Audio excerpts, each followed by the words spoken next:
Is Ethereum headed to $20,000 sooner than you think? We have a updated timeline on when we should expect the Ethereum ETFs to go live. Also, the big Petra upgrade.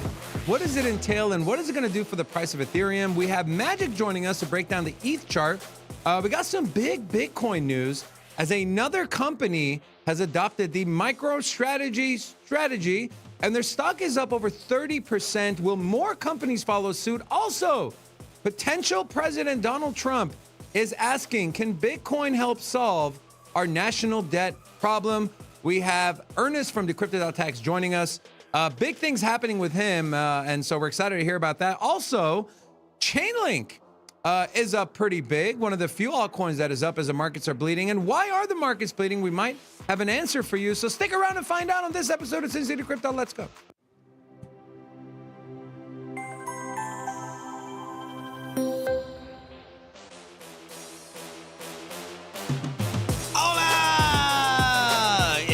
Your boy, Big Rob, back in the house. Welcome to Sin City Crypto. If it's your first time checking us out, we're the entertainment-focused cryptocurrency channel. We take old, boring, stale information, repackage that whole thing up in a fun and sexy way. Big day today.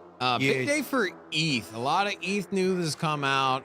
The ETFs are here pretty much, or at least around the corner, or at least we got some solid dates to go off of when this thing can start trading. Not to mention, there's some very interesting balances of Ethereum on the exchanges I was going to go over. So if you're an ETH fan, your time is now. I know you've been patiently waiting, and that 20K mark on Ethereum, which I know people thought I was absolutely crazy. You said 40. 20K. Come down on 40K, man. I never said that. You said. Never said that. Anyways, maybe you'll say that after this. So we have this news from CoinSpeaker. Spot Ethereum ETF industry awaits SEC approval of the S1 registrations. You have two things here, 19B4, which is the application. Those are approved. Now the S1, which is when it'll actually go live, that is waiting approval from the SEC. And we are expecting July 4th has been a date that has been thrown out now. So a lot of people are saying, hey, look, this ETF approval was political, right? People are pointing to the fact that, hey, the SEC was mull. They didn't say anything. Everyone thought it was going to get rejected. And then Donald Trump goes on this pro-crypto rant. And a lot of people are saying, hey, Gary Gensler got a call from senior White House officials or people above him saying, hey, we need to take a more pro-crypto stance, approve this ETF. And so the theory here is that we're going to see it trading sooner than later. We know some of the experts believe it could take months, but July 4th is a little over a month away. And so chances are we're going to see this thing start trading before the new election, as it'll give the Biden administration a win, saying, hey, look, 2 ETFs were approved under our administration as they continue to fight for the crypto vote. What are your thoughts here? And, I'll just go ahead and kind of share this tweet from Eric Balkunis. One of the challenges for Ether ETFs in penetrating the 60-40 boomer world is distilling its purpose and value into an easy to understand soundbite, kind of like compares, people say, hey, Bitcoin is like digital gold. So does a simple one-liner like that exist for Ether? If so, what? And then he did a poll, said the 3 most popular responses he got was digital oil, programmable money, and a world computer. What are your thoughts on that? And what are your thoughts on, if we're forecasting, what kind of adoption we'll see when the Ethereum ETF finally goes live? You know what? Bitcoin, obviously, store value, hedge against inflation. And so it is what it is, right? And we talk about the utility expanding. We talk about Lightning Network. We talk about smart contracts being built on top of the Bitcoin network. You can look at Stacks as an example. You have ordinals, but you know what? We're going to talk about utility. Look no further than Ethereum. It has been smart contract king, and they're not asleep at the wheel. You got some EIP proposals coming up. You have the next upgrade that should be done by Q1 of next year. And so, the Petra upgrade 2025. Now, there's a host of upgrades here. The last upgrade came out, and it was kind of a snooze fest, right? We had the roll-ups for scaling 2 solutions. Basically, it kind of helped the Polygons of the world, the layer 2s of the world.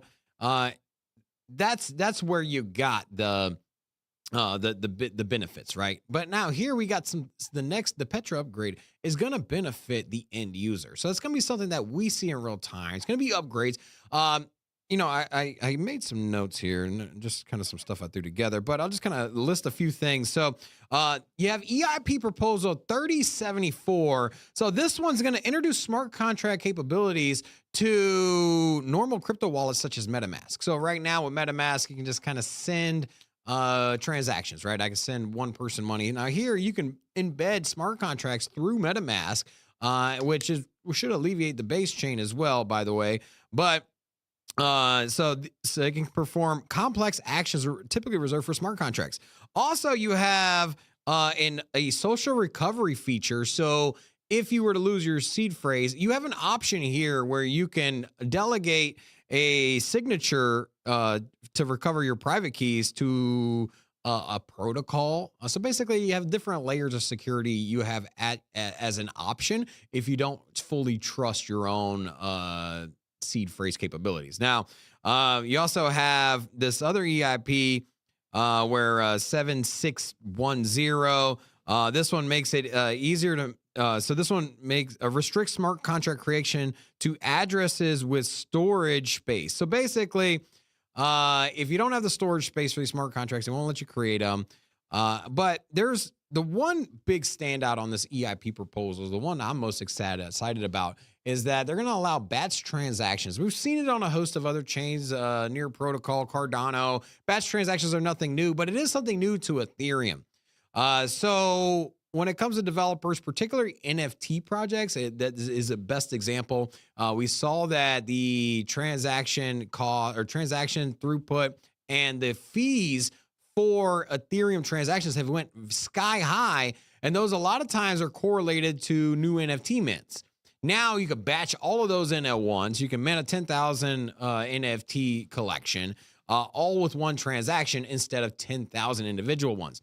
Also, you're going to have a sponsored transactions. So sponsored transactions is where instead of the end user paying for the transaction fees, you can have a protocol company or DAO pay for the transactions for the users and pick up that cost. So you can have a protocol say, hey, we're going to batch these transactions. We're going to do it all in one or in several transactions instead of tens of thousands, and we'll pick up the cost. At the end of the day, higher throughput, less traffic on the network, and you can have the fees drop, or the fees won't skyrocket because of the bidding wars, right? And the sponsor or the protocol can essentially pick up the fees. So pretty bullish upgrade, that coupled with the ETF.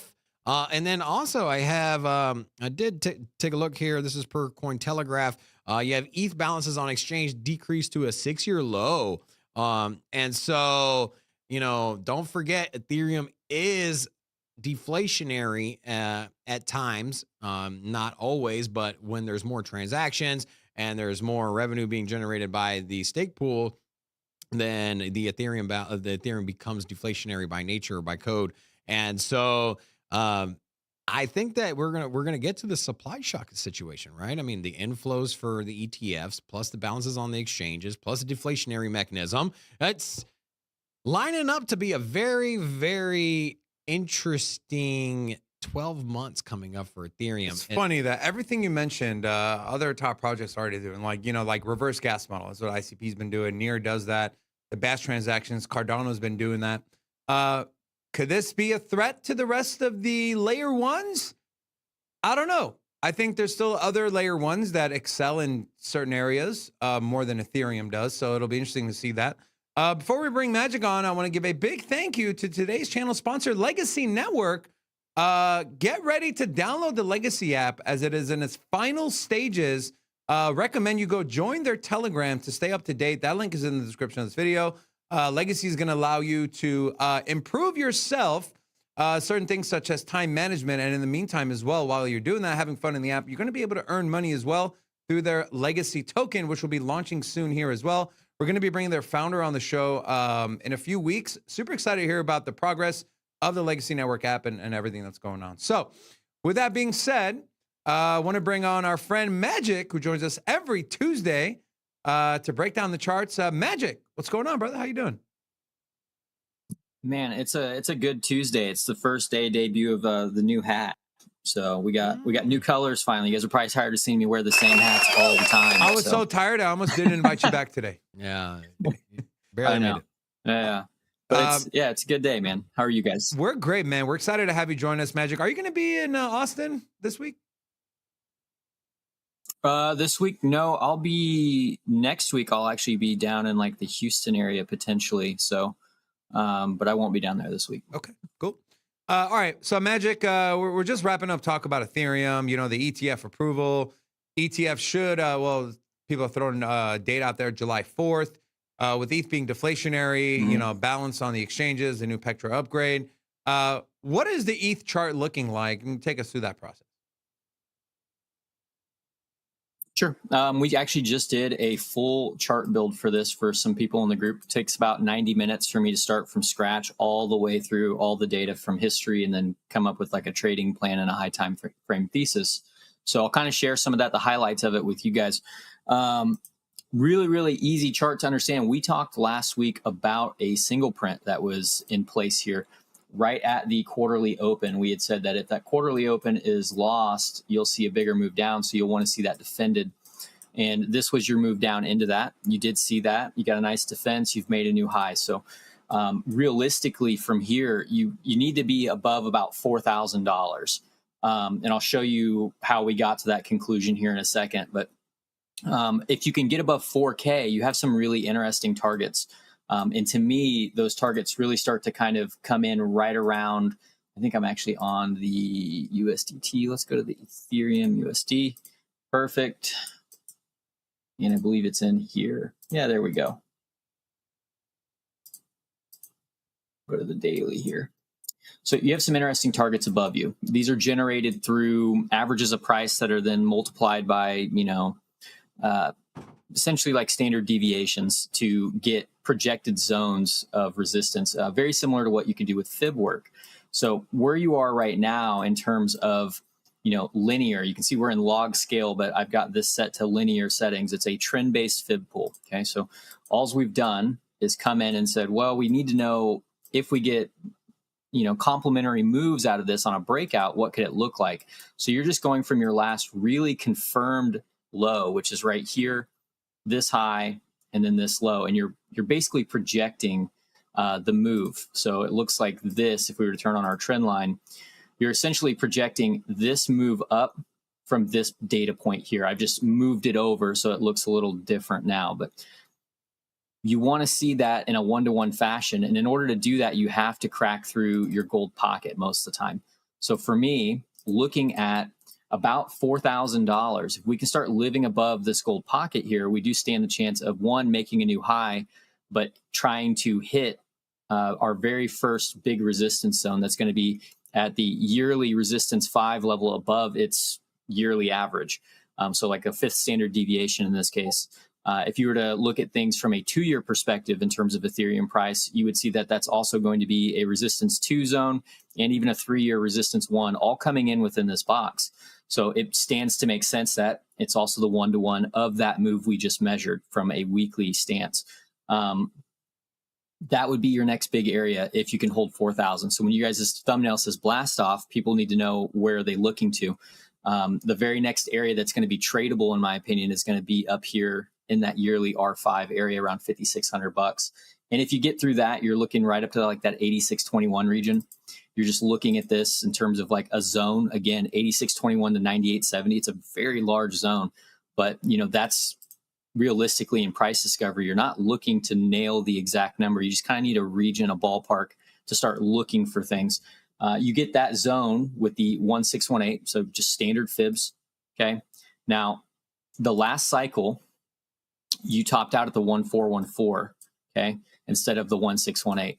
That 1618 actually comes in right here at $8,600. So That's the 2018 projection. So that $8,600 level is also in confluence with the 1618 from our trend-based fib, and then also the convergence zone of your last cycle and this current cycle high to low is a 14141382. So really looking at this area with a lot of interest if it does break out. Now, in theory, you'd like to see that sooner rather than later. And the main reason being is, you guys know how I like statistics, is when you get into the stats on Ethereum and its likelihood to hit a certain average, which in this case, we're going to go to a quarterly average just to pivot. And, this is about an 83% hit rate for these. So they hit very, very frequently. You almost never miss them.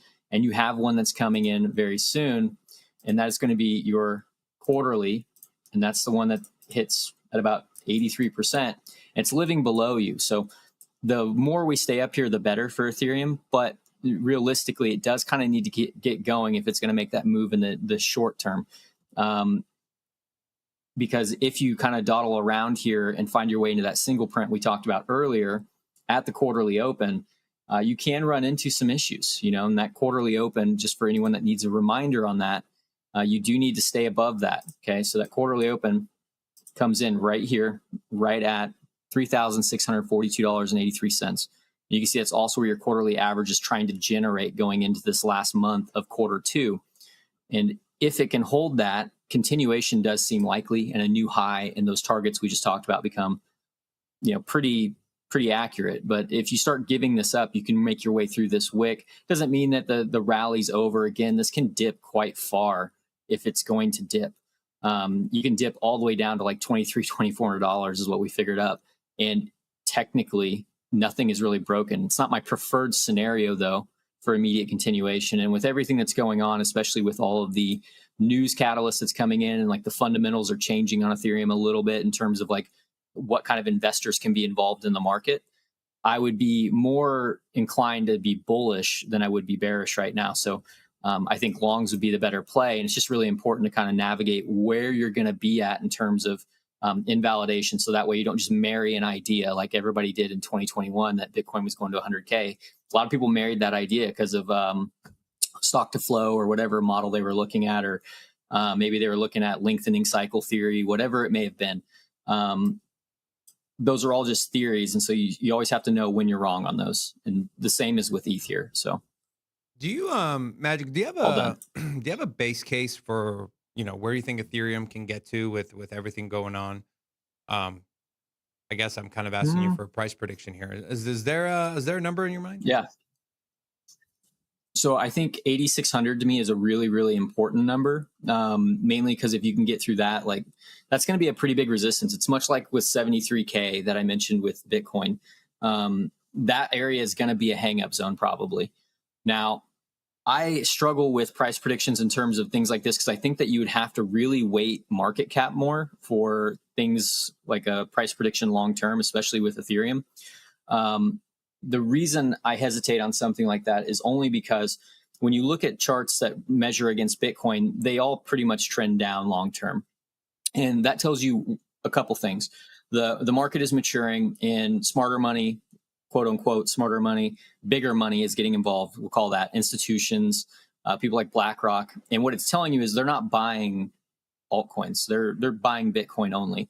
So as the market has gone from a majority of retail that was propping the market up all the way through like 2017 almost, now it's shifted over to where retail is a smaller fraction in comparison to institutions and hedge funds, and that these guys really aren't moving these altcoins around. And so they're going to struggle to, once they reach certain market caps, to get those insane returns again, because it's just people like you and me that are doing it. And then you'll run into instances where like groups like the GameStop Wall Street Bets thing will happen, where a bunch of us guys will get together on the internet and eventually it'll build up like a squeeze. But it's not a long-term move in that case. Those are just pump and dumps because they're not sustainable, because the amount of money being injected is just not there. So do I have a base case for Ethereum? I think Ethereum is a blue chip in this market. I really only give blue chip status to Bitcoin and Ethereum. I don't give it to anything else. So I would love to see Ethereum over $10,000 at some point. Does that mean it's going to happen? No, but once it's over 10, I will start paying attention, because I'm not looking at Ethereum as how many X's it can it do this, cycle. I'm looking at it when Bitcoin starts topping out, because it really does kind of run the market. Until these things deviate, I'm going to be looking to exit my Ethereum positions, and I'm just going to have some targets in mind, just kind of like loose ones, like we had at 8,600 to like 93, right? You've got that to work off of, and then you can say, okay, I can go from there. It's not meant to be perfect. So for me, I don't know what'll happen with Ethereum. I don't know if it's going to have the same traction in an ETF like Bitcoin did, where it had a massive influx, right? I don't know what's going to happen in that case. I don't know if the world is going to accept Ethereum like they are accepting Bitcoin in this instance. And so I don't want to speak on it and say that it's not going to happen. And I definitely don't want to say it will happen. But I am invested in Ethereum. It's my second largest bag. I think it's a great chart, and it's got a lot of opportunity and upside. So for me, I'm just kind of along for the ride. I'm more of a trend trader with Ethereum. I don't really day trade it as much. I just don't really see the point, because if you do a correlation matrix with Bitcoin, it's highly correlated in terms of like moves. So they do go hand in hand. So if Bitcoin's going up, Ethereum generally is following suit, and vice versa. So very rarely do they actually deviate from each other. But yeah, that's kind of my thoughts on it. Sorry, it's probably not a direct answer, but no, you're fine. That's Look, why I got to that answer. I would rather someone not do it if they don't want to do it and give the reasons why, as versus just throw out a BS number. Magic, I think it's the 8,600. I will say that 8,600 is a really big area for me, and I think that would disappoint people if it didn't do like 20,000. But I have to see that area of the chart before I can make any comments on other things. You know, Magic, and maybe you don't want to answer this question as well, but I'm going to ask it. So you said ETH is your second biggest bag. We know Bitcoin is your first. What's your third biggest bag? Yeah, if you feel comfortable sharing it. Chainlink. Chainlink. I've been in Chainlink since under $1. Magic, you're that guy, man. So you're that dude. Yeah, I love it. Chainlink's my boy. Dude, Link made me the most money in the last cycle, and all I had to do is buy and hold it. The chart still looks phenomenal, so I don't want to give it the same status as like an Ethereum or a Bitcoin, but it's up there for me. Yeah, I mean, just crazy things are happening with Chainlink. Not a lot. People talk about narratives and real world asset tokenization, RWA. People fail to include Chainlink in that conversation. What you guys got to remember is they've literally partnered with the largest clearinghouse in the world, the DTCC, quadrillions of transactions every single year.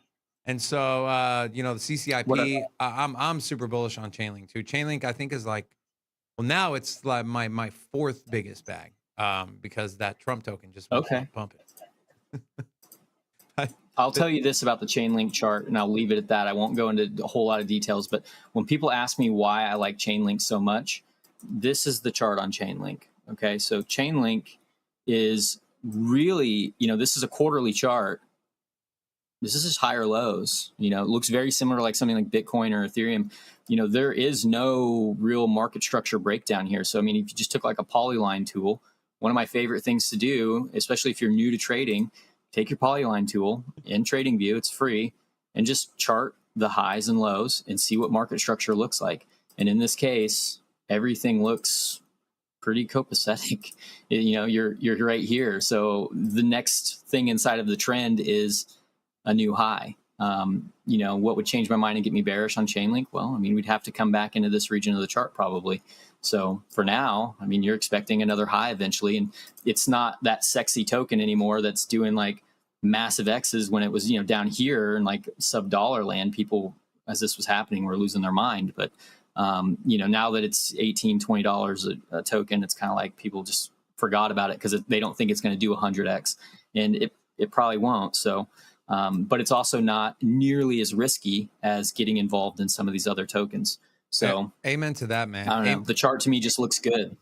Amen to that. And kind of charts aside, you take a look at something we have this cycle that we didn't have any cycles is staking, right? Why is that important?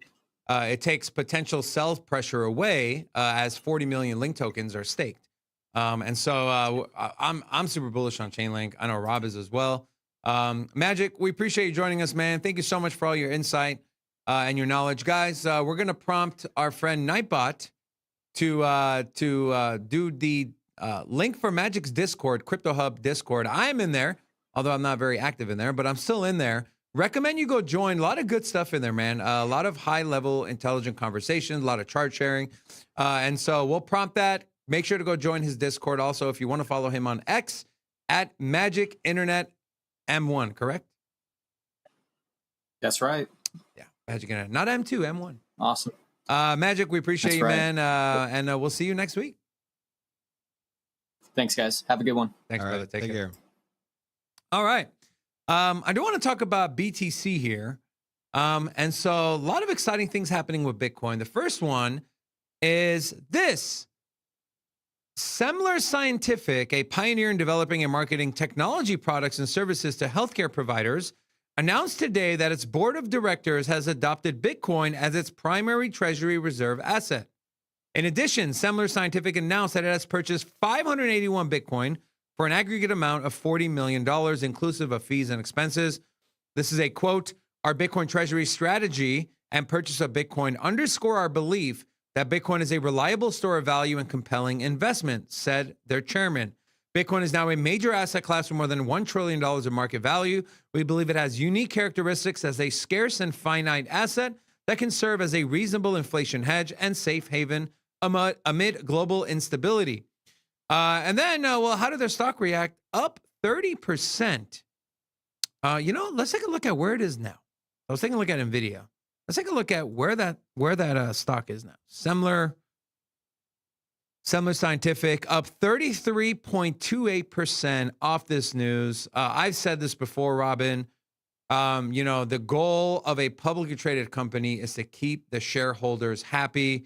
And what better way than to give them a 30% gain pretty much overnight by announcing a Bitcoin strategy on top of the amazing things that a Bitcoin strategy for your reserve treasury can do for you. So pretty bullish on that, but it doesn't end there. We have MetaPlanet, which a lot of people say is the MicroStrategy of Japan. Their director has authorized the purchase of an additional 250 million yen of Bitcoin, which comes around to around $7 million. That is happening. You also have this happening. Says David Bailey from Bitcoin Magazine. We are currently in negotiations to run the MicroStrategy / MetaPlanet playbook in 2 more foreign capital markets.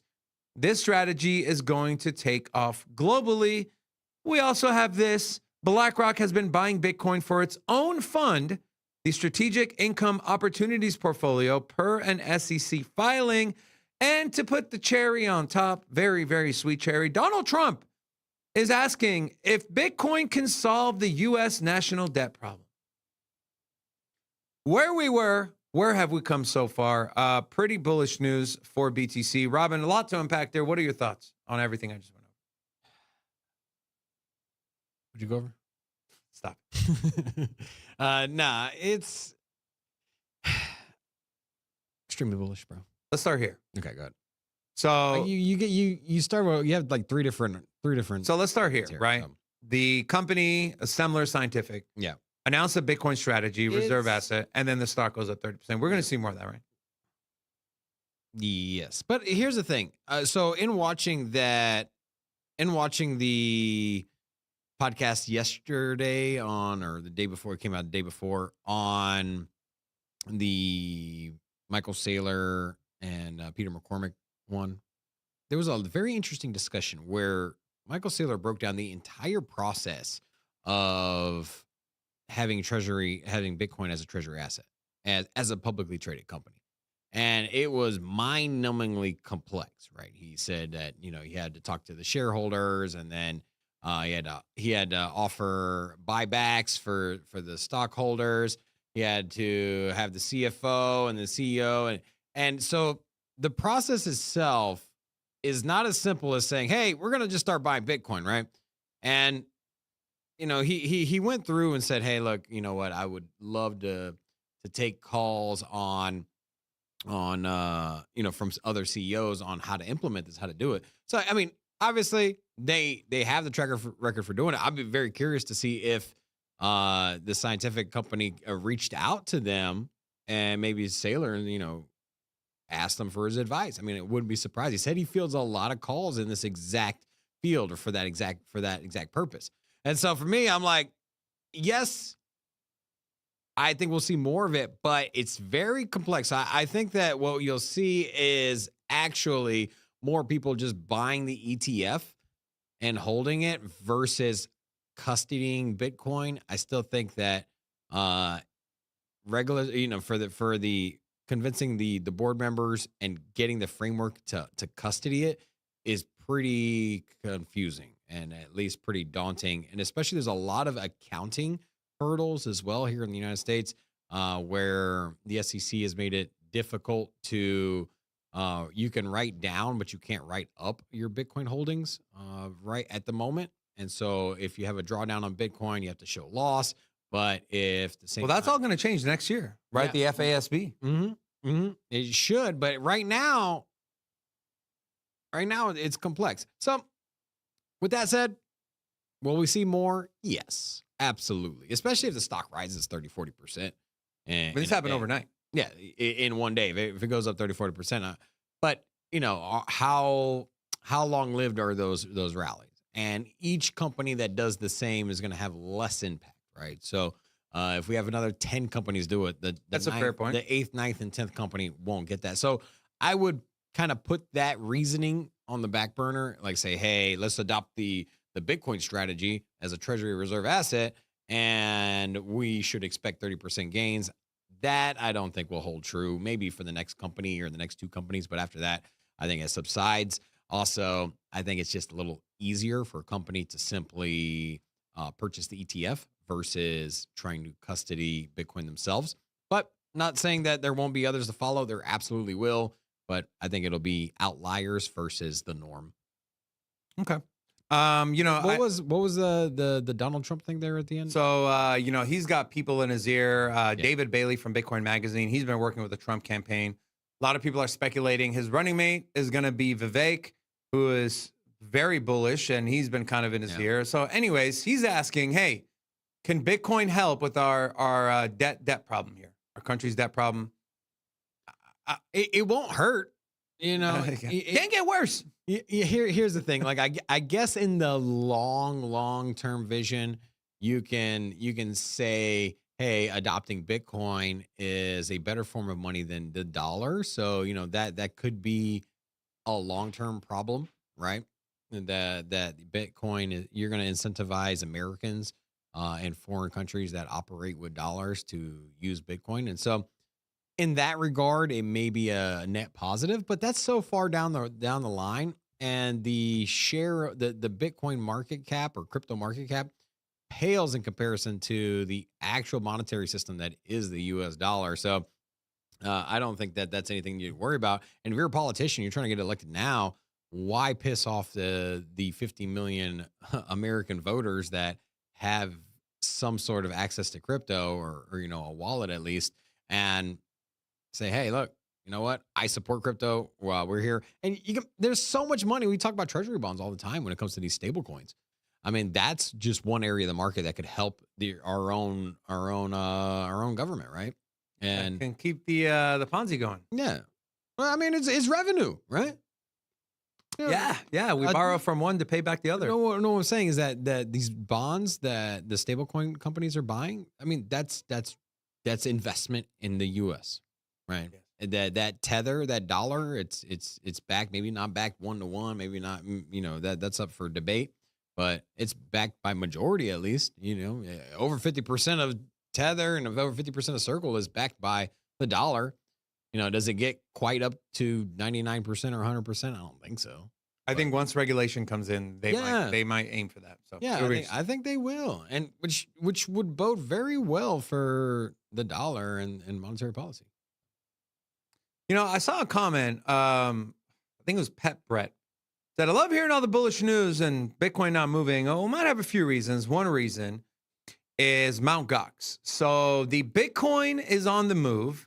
All of the Bitcoin that Mt. Gox had in their recovery for the bankruptcy, or not for the bankruptcy, for the hack, has been moved. And so we know distribution is going to happen by October 31st of this year. So we could be seeing people trying to front run a potential big sell-off. But I posted this yesterday. After what we saw with grayscale outflows, it shouldn't concern anyone. Talking about around $10 billion of Bitcoin, which is a lot. But guys, grayscale has like dumped $16-17 billion and price has moved up, right? And so could it have a short-term impact? Sure. But is it something that you should worry about and sell your entire bag because you think it's going to go under 40K and you're going to buy it? No. Not recommended. Of course, not financial advice, but hey. We also have this, potentially why the markets are kind of stagnant or selling off. Just I'm not going to get too detailed in this, but Russia claims NATO is planning nuclear strikes. I'm not saying going one way or the other, but global tensions with what's going on, the wars, what's happening in Israel, in the Middle East, what's happening in Russia and Ukraine. Still some uneasiness. People are staying risk off or continuing to go risk off. And so this is definitely something that could be hampering the markets. And so, I don't know, something to kind of keep in mind. I do want to talk about this, and then we'll bring Ernest on here in a little bit. Big news, Robin. Huge. U.S. stock trades will settle in just one day instead of 2 days. Wow. Absolutely revolutionary. Wow. Buy today, pay tomorrow. Wow. Such revolution going on. We also have this. Isn't that the whole Larry Fink thing? Tokenize real world assets, trade stocks, blockchain, settle in minutes. Yeah, settle in seconds, minutes instead of days. You know how long it takes for my bank to clear a freaking deposit? Oh man, terrible. Dude, I went to a restaurant the other day and they swiped my card for the wrong table, charged me like $300. Took me 3 days to get that back. Terrible, bad news. We also have this: 33% of U.S. voters say that they will weigh candidates' Bitcoin and crypto views. I mean, that's a lot. It's a third. Third. Yes, 33? No way it's that high.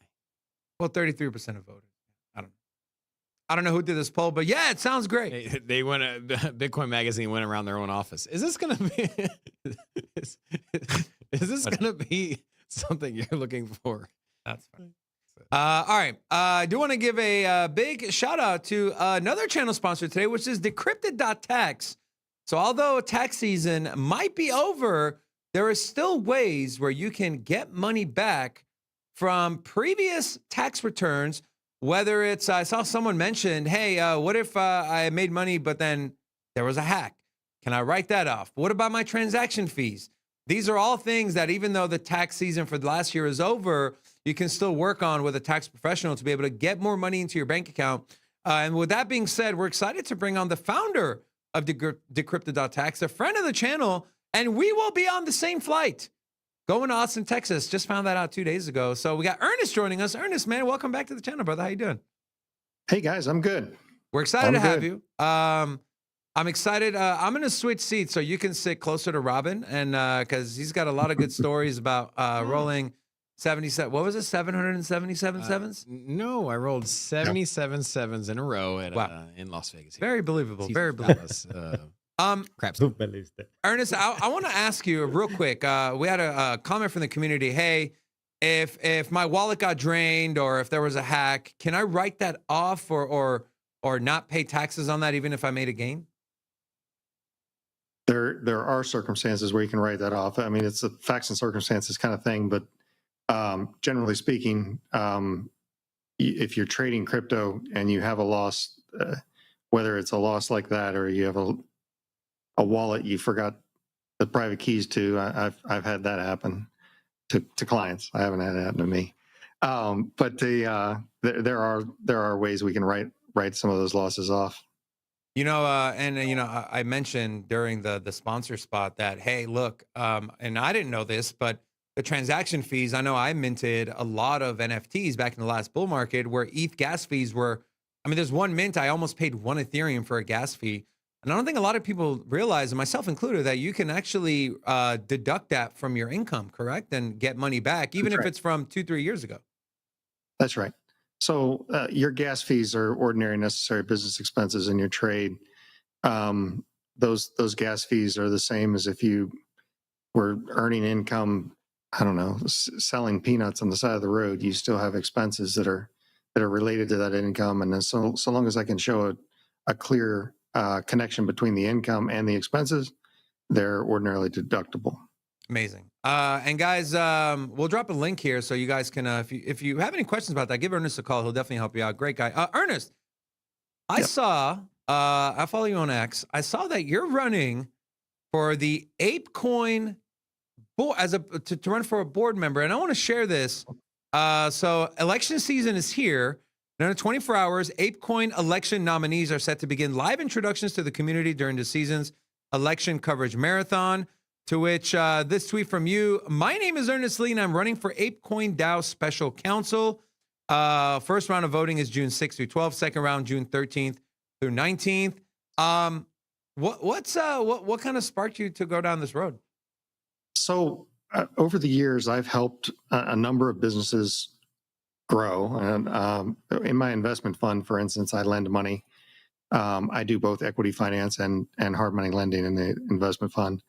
And so I learned a long time ago that I could build my own businesses, or I can help other people build theirs.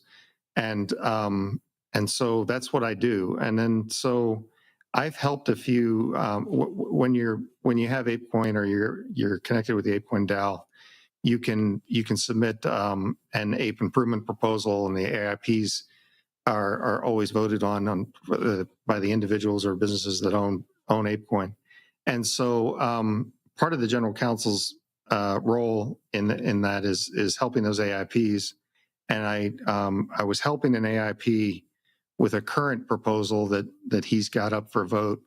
And I was helping him just talk about his AIP and present it, namely to me. I mean, I'm an ApeCoin investor.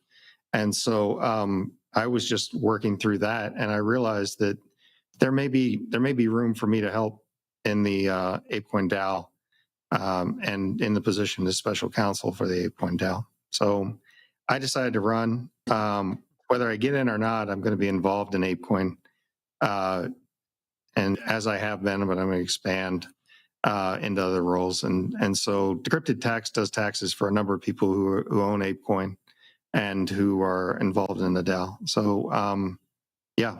And so I just saw it as a logical extension of what I've been doing. I was going to say, it sounds like a natural fit. Ernest, you've been, you've come on our channel multiple times.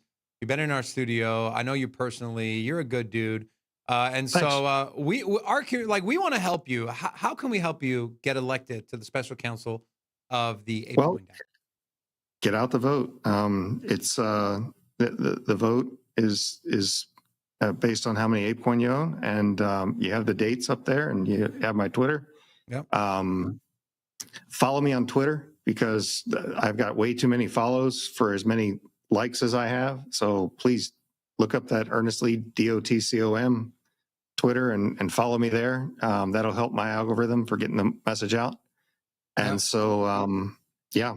And then Decrypted Tax, as always, I have a team of folks, lawyers, accountants, and enrolled agents around the country who do taxes for individuals and businesses that have exposure to digital assets. So if you have any questions about your taxes or tax on your crypto, you can log on to Decrypted Tax. We have a new website that's getting launched this week, and you can schedule an appointment with myself or with one of my team, and you can ask any question you want during that 1 hour. So I give out free legal advice and free tax advice all day, every day.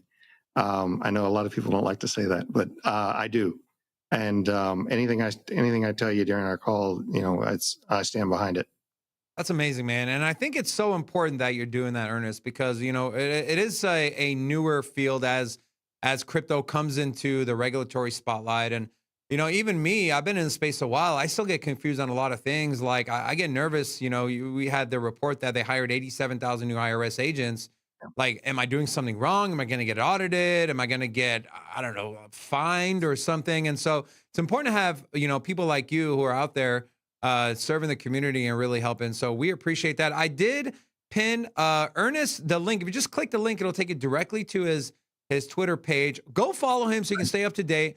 Ernest, we will be voting for you, my friend. And we hope that the community watching you'll support our friend Ernest and do the same. Excited to see what things if you get elected, what exciting Let's things. see if you're gonna make Ape great again. Because it's outside the top 100, at least the token. So let's get that thing back up to its former glory, or at least back into the conversation, maybe the top 50 again. Maybe. Yeah. The top 50 would be good. If we could have ApeCoin back over $5, I'd be a happy camper, let me tell you. Yeah. But yeah, the ApeCoin DAO, it's kind of like a charitable organization. I mean, there's a lot of AIPs that come up that are that don't necessarily tie directly to producing income for the DAO or for ApeCoin, but there's a lot of really good things being done out there. And so, whether I get elected or not, I've said this 100 times. I'll say it again. If I get elected, great. I'll help AIPs grow their businesses. I'm a Decrypted.tax is a Made by Apes applicant. My motorcycle company, Combat Motors, is a Made by Apes vendor. I'm involved with ApeCoin. I'll stay involved with ApeCoin.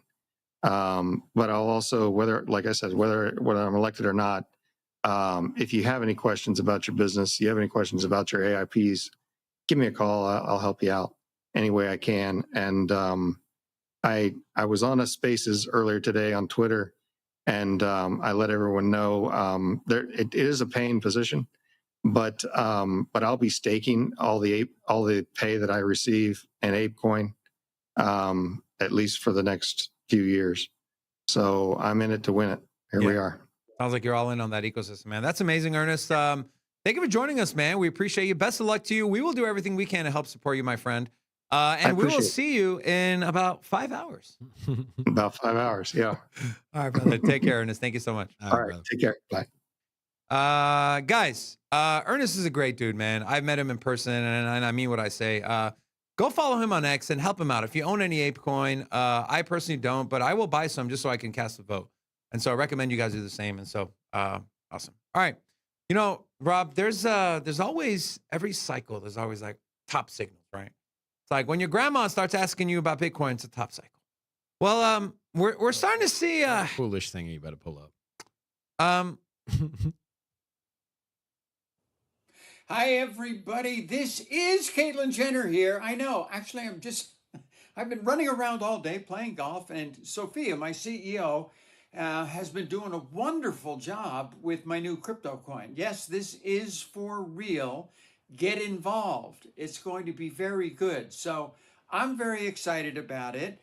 And I'm looking forward to the future for the next couple of hours. So keep the sales going. This is exciting. You have that. You also have this Iggy Azalea, big pop star, who's Solana. She's been crypto posting. And so is this a top cycle? What are your thoughts? Did you buy any of the Caitlyn Jenner coin? It did. Didn't that thing like rally like crazy though? Yeah, there was a lot of like, hey, it's a deep fake, no way. And that's why she said what she said in the video. What's the token? Well, there's going to be numerous knockoffs, right? Launched as people try to capitalize on the marketing. But is this like a top cycle? What do you, a lot of people are saying meme coins are going to go into the super cycle. You're looking at look at this one, Turbo, right? And I see people in the comment section putting, and it burns me because I bought this thing at like a 20 million market cap. I sold it at 100. And it's at $629 million market cap. And these meme coins are continuing to rally. I mean, Did you leave any behind for that? No. I know. $25,000 buy. I saw a $70,000 buy in here.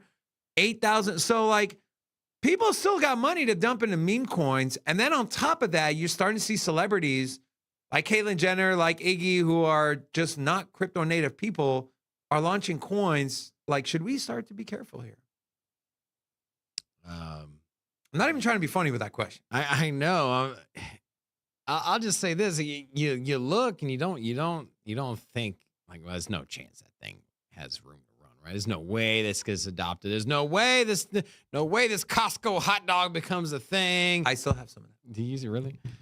And so, it's sometimes you're just like, wow, that actually took off. What do you know? Like very, very, another one would be like the UFC, right? When the UFC first came out, everyone dismissed it.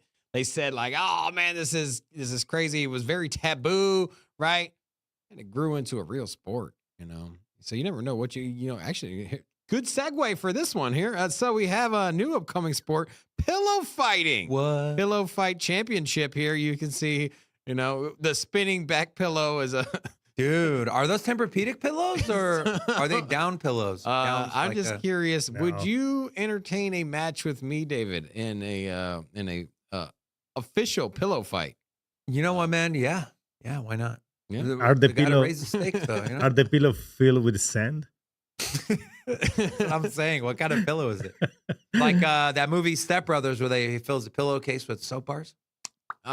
If me and David had a pillow fight sanctioned by the Las Vegas Boxing Commission, would you pick me or David to win? Put a 1 in the chat if you think I would come out as the victor in a pillow fight. Put a 2 in the chat if you think David would come out as the winner. We obviously know he wears glasses, and pillows are not friends of glasses. There you go. I have contacts also that I can really wear. 1 for Rob, 2 for David. Yeah, who would win in a pillow fight? Thank you. We know where that's going. Okay, you remember Napster? Yeah. What if I told you they're coming back? Yeah, well, LimeWire's a thing, right? So LimeWire has their own blockchain. They're all like blockchained out, and they're actually getting some success, relatively speaking. Here we go. Napster. Napster 3.0. Man, bringing back all the memories of the 90s. Is coming. Can you feel it? We're talking about, and I want to note that this is from an account that is a big Algorand bull account.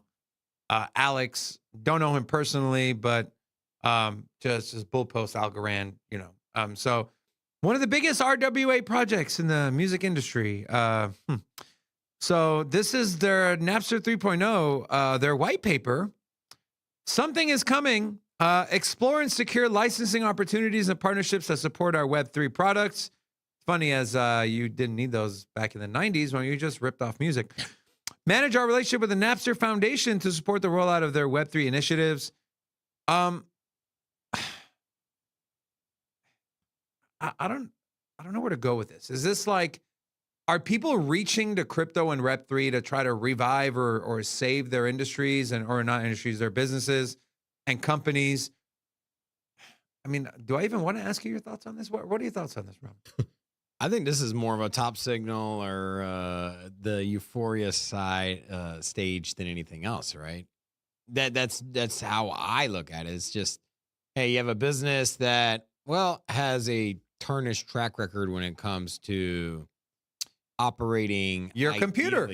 Yeah. So obviously they have a bad history for operating within the lines of the law, right? Or within the lanes of the law. They got sued very heavily, and yet they're back. And now they're on blockchain. So there's no shortage of scams, and I'm not calling this a scam, but I'm just saying that, like, given the track record, right? Like if someone that got convicted of financial crimes got out of prison and then launched their own crypto token, that's my feeling. So if SBF came out of prison and launched the token, yeah, exactly. FBS came out, all of a sudden he's got a new chain.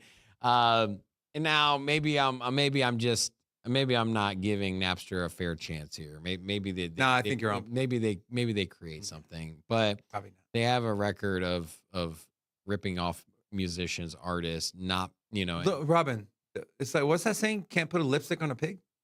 This is putting lipstick on a pig, not just lipstick, but foundation, mascara, all the fun stuff. By the way, a lot of 2s in the chat. too, huh? Yeah.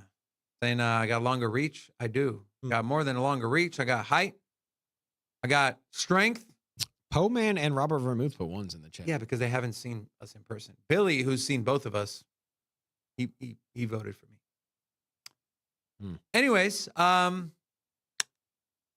take a look at the markets. See where the markets are. Great conversation piece there. So volume is down. Well, it's up 23% over the last 24 hours at around $95.2 billion. Then yeah, Bitcoin sitting at 67,868. We kind of talked about part of the reasons maybe why the markets are flat or going down, as it is down 3% over the last 24 hours. ETH under $3,800. Solana 167, XRP 52 cents, Doge, Toncoin, and Cardano round out the top 10 according to CoinMarketCap. Take a look at some of the biggest gainers here over the last 24 hours. Notcoin. That is a Notcoin. Borat. I think this is a meme on Toncoin. I'm not sure. Anyways, that's up 15%. Celestia is up 14%. Chili's, Dog with Hat, book, like a lot of meme coins here. Bonk's up 5%. Some of the biggest losers of the day include Core, that is down 8%. Stacks is down 7%. Arweave is down 6%. I'm bullish on Arweave. That AO supercomputer. Yeah. So what's your, Rob, we're getting ready to leave here and go to the airport. We'll be in consensus for the remainder of the week. Typically during these big conventions, there's big news and big announcements that happen, right? What do you see the markets being by the end of the week here? Friday, Saturday, Sunday. You think we're going to get a big announcement? It's gonna change the tune of the markets. And what are your thoughts on what's going to happen?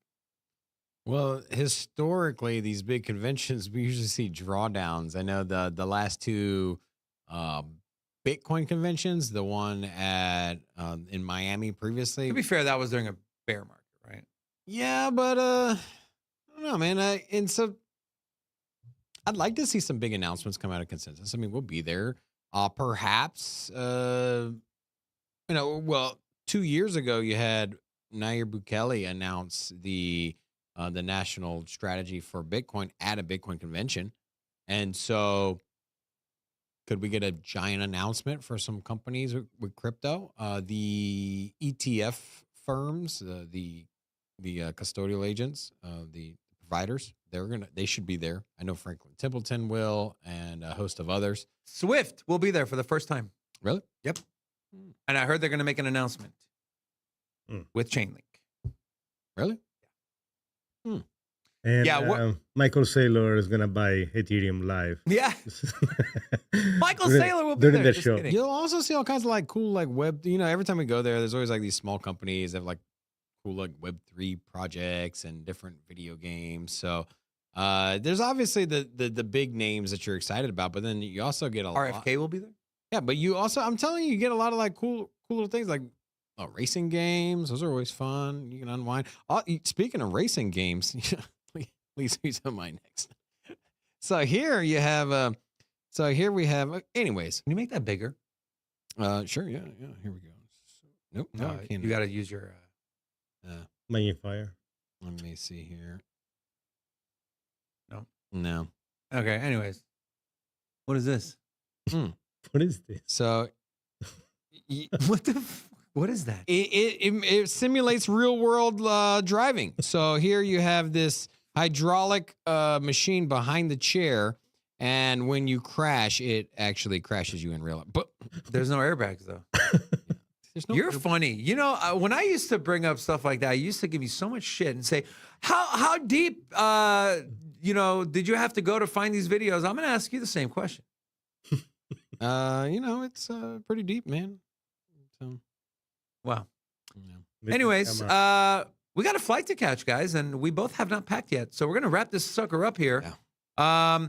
Make sure if you're not subscribed and you don't have the notification bell on, make sure you do so, because we will be gone the rest of the week. We'll be in Austin, but you never know if we run into someone. A lot of big people are going to be out there. You never know if we do a live stream on the spot. You never know if we run into someone and do an interview. So you want to have your notification bell on. Also follow us on Twitter /X at Sin City Crypto 1. We'll be posting live updates Also, there as well. If you'll be there, DM us. We'd love to meet up with you. I'm sure there's going to be some of you in attendance. So We're gonna link up with us. Billy, Jimmy. I think Yeah. Biomex is gonna be down there. So yeah, we'd love to chit chat with the community there if you're gonna be there, or if you haven't made the trip yet, or you haven't bought the tickets, and you're in the Austin area or plan to be, come by, stop by, or even then, even if you don't go to the convention, hit us up, man. We'll be stomping around the streets of Austin after the convention is over as well. Did want to just give a little shout out to the chat. I didn't get a chance to do it earlier. So some of the new people I spotted out got Crypto San, Edward, Santiago. Santiago said he's watching from Uruguay. Also, we got Jay Smith, Mitchell, Crypto Burns, Jason League, Samanth, Eddie PT, and Aru Haru. To all of you, hola, welcome, and goodbye. Haru Haru, we'll see you when we're anew. That was a really bad segue.